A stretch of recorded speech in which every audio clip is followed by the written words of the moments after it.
اگه با شاتگان میزنی ولی میس میدی، اگه با اسنایپ نمیدونی هز بگیری، یا اگه با رایفل ایم ضعیفه و همیشه تو درگیری یا جا میمونی، یه سنس مخصوص داری که نمیدونیش.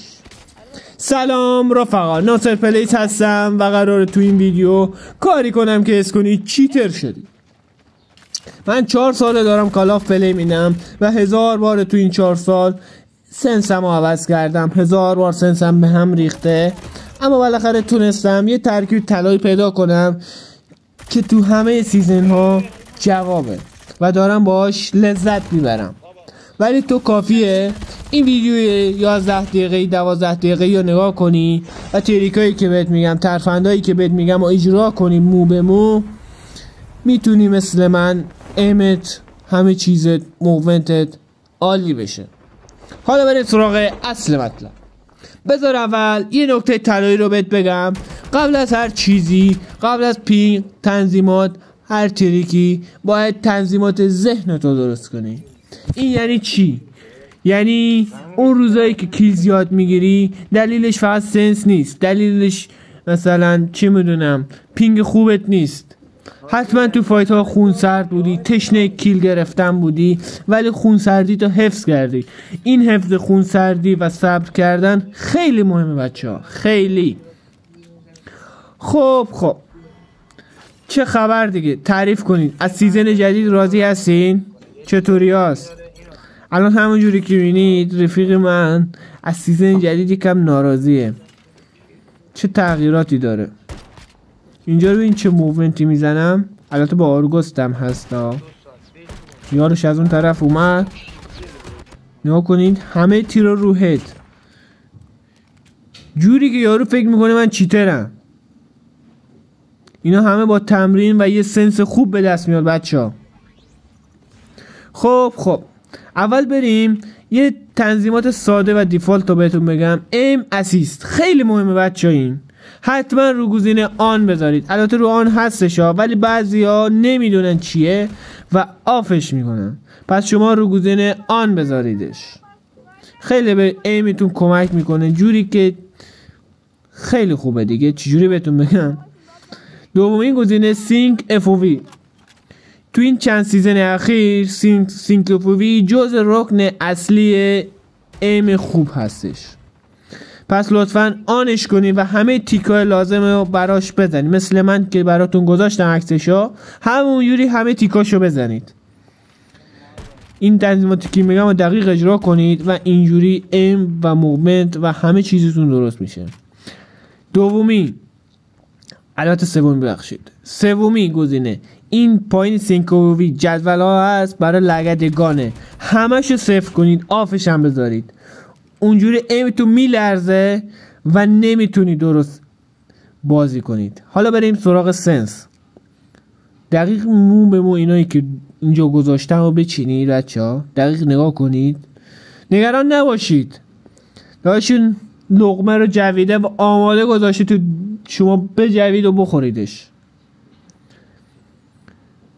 براتون کد سنس آماده گذاشتم تو کپشن، حتما برید برش دارید. فقط یه نکته خاصی بهتون بگم، این که اگه ژیروسکوپ پلی نمیدید لطفاً ژیروسکوپ رو آفش کنید، همه تنظیماتشو، همه سنساش رو صفر بذارید که لگد گانتون گرفته بشه.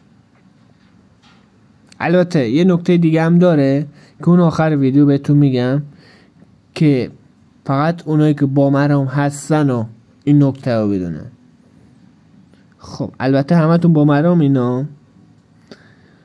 خب بریم برای بیسیک هم همه رو داشته باشید. اینا همه برای بتل رویال ها، اشتباه نکنید با مولتی. حتما رو بیار مود بزنید. همه اینا که چیدم مو به مو همینجوری بچینید.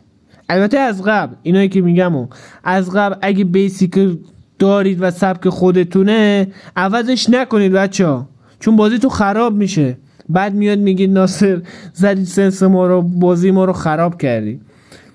لطفاً اگه بیسیک نداری یا مبتدی هستی یا حرفه‌ای هستی، تنظیماتت به هم ریخته، این یه بیسیک پایه است برای پلیر 4 انگشتی. همینجوری با این افووی با این دمیج همه چیزش که میگم همینو بچینید بچه‌ها. خیلی عالیه، من که راضی ام ازش. افووی خیلی مهمه بچه‌ها. این افووی حتما رو اگه گوشی پلیری رو 85 گزینه بغلش هم رو 90 بذاری. کامera افووی پایینش زیاد مهم نیست چون ما تی تی پی پلی نمیدیم. خب حالا بریم رو سراغ گیم پلی. یکم از گیم پلی هم بگیم دیگه. گیم پلی به این خوبی. ایمو نگاه کنید. البته ویجستری یکم بد بود تو این مچ. پینگ من یکم بالا بود، نوسان داشتم رو بین 70 80 90 اینا. اینجا این بچه سال که نمیشه زشته. این رفیقمونو زدم. البته این آتیشی خیلی داره فرار میکنه، خیلی رو مخ بود، همش داره فرار میکنه. سیستوق. البته گفتم سیستوق یاد داشتمون امید افتادم. امید 6 ای پلیر قدیمی حتما میشناسنش. کاش برگرده، جاش تو این کامیونیتی خالیه واقعا. خب حالا بریم زیاد از بحثمون دور نشین، بریم تو گیم پلی خودمون. یکم نکته، اگه میخواید تو آلکا کیل زیاد بگیرید حتما از یارتون جدا پلی بید. من هی میرفتم اون ور، یارام میومدن پیش من، هی میرفتم. البته ما 3 نفریم، 3 نفرم بودیم. همش من همینجا لند میدم. لند خوبیه اگه میخواید پلیر گیرتون بیاد. حتما بریم بالا سل هاوس، جای خوبیه تو آلکا. البته باید سرعت دستتون، سنستون، تنظیماتتون درست باشه، تمرین کرده باشید. یارتون رو کاور بدید بچه. تو بازی کاور دادن جزء رکنه. این همون آتیشی است این همون آتیشی است که هی فرار میکرد، هی میگفتم رو مخمه. کلاس آتیشی هم واقعا تو آلکا بد سمه. یه مغز بازی نگاه کنید. قبل از این که یارم رو بلند کنم نواگز انداختم که یکم دمیج بشه بترسه، دست و پاشو گم کنه. از این تریکای خیلی ساده است ولی خیلی کاربردیه. حالا من مطمئنم که یارش بالا سر من میاد. حالا ببینیم میاد. بذارین دارم اینجا بلندش میکنم. یارو خودشو فینیش داد. چیزی هم نداشت بنده خدا. این باته شاهم گرسنه. اینا دیدید گفتم اینا اومد. همه کلیک کردن روی شماره 3. البته کیل منه دیگه، کسی نمیتونه از ناصر پلیس کیل بدزده. این شعار منه. اینو فکر کردم اینیمیه، پشمام ریخت. بریم جلوتر. چه مچ باحالی. اینجا یکم اوضاع شلوغ بلوغ میشه حقیقتش. خودم نمیدونستم چیکار کنم. از همه جا داشتم تیر میزدم، از جلو عقب. همینجور که میبینید الان نگاه کنید. از اون ور انیمی است، پایین منم انیمی است، داخل خونه هم انیمی است، جا درختم انیمی است، جا پیش یارم هم انیمی است. همونطوری که گفتم کاور یار خیلی مهمه. البته تو آلکا با سولو پلی داد. اینجا ما یکم ترا کردیم. بریم جلوتر.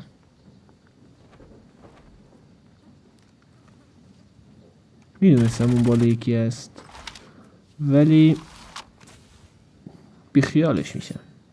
بلش وقتمون رو هدر ندیم.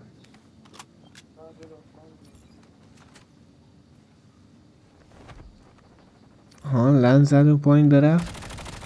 ایم خوب بچه ها نگاه کنید. ایم باید اینجوری باشه. نبینم بعد این ویدیو ایمتون خراب باشه ها. یکی از مهمترین دلایلی که ایم من اینجوری خوب شده سینک افووی هست بچه ها. حتما اون تنظیماتی که گفتم همون جوری دقیق همون جوری بچینید، بهتون قول میدم همین جوری بتونید پلی بدید. دقیق.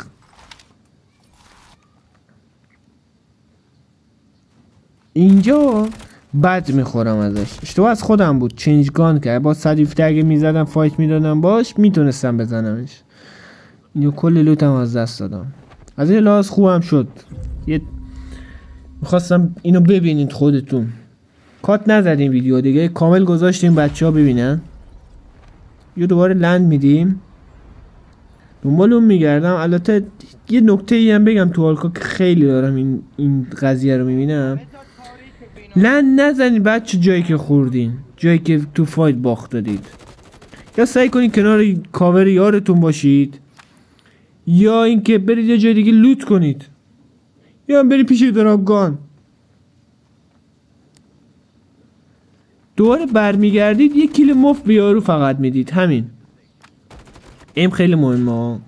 همه چی نگاه کنید تو این چند دقیقه همش دارم بهتون میگم ایم ایم ایم ایم.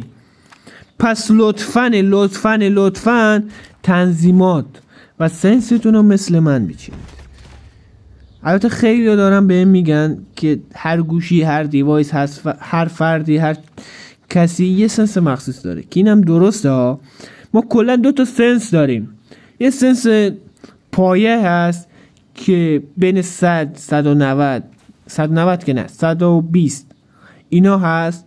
یه سنس مخصوص داریم کسایی که ژیرو پلی میدن با ژیروسکوپ، کسایی که 2 انگشتی ان، 3 انگشتی ان، 4 انگشتی ان، 6 انگشتی، حتی 8 انگشتی یه سنس خاص دارن. اونا کاستومایز سنسشون. مثلا بعضی هستن رفیقای من رو سنس 300 پلی میدن، ژیرو 300 پلی میدن، جوری که یارو دستشو میذاره 10 دور دستش میچرخه. ولی خب میس زیاد میدیم با سنس بالا. سنس بالا 120 میسش زیاد میشه. من یعنی اینکه دیگه خیلی با اون سنس تمرین کرده باشید، خیلی روش کار کرده باشید، مثلا چند سال سنستون باشه. اینجا هرچی تیر میزدم یارو سفید بود. حتی پینگم بی تاثیر نیست. اینجا میخواستم با شاتگان کیلش بگیرم دیگه سفید بود دیگه، هرچی میزدیم نمیمرد، داشت بمیر یارش. تموم وایپ. بچه این نکاتی که گفتم شاید مبتدی باشه، شاید فکر کنید آره ناصر چرت و پرت گفت، ولی نکات خیلی ریز و مهمیه بچه ها. حتما اجراش کنید. تو ویدیوهای بعدی هم حتما نکاتی مثل گرفتن لگدگان، چجوری ایممون مثلا نقطه باشه، گانمون این ور اون ور نره، اینا رو حتما میذارم. ویدیو بعدی حتما داشته باشید. یه ویدیو فوق‌العاده است برای این سیزن جدید. گان متا میخوام بذارم. البته دارم همه رو تست میکنم. بهترین اتچمنت، بهترین گان رو میخوام براتون بذارم، بهترین ترکیب رو میخوام براتون بذارم که حال کنید. خداحافظ بچه ها.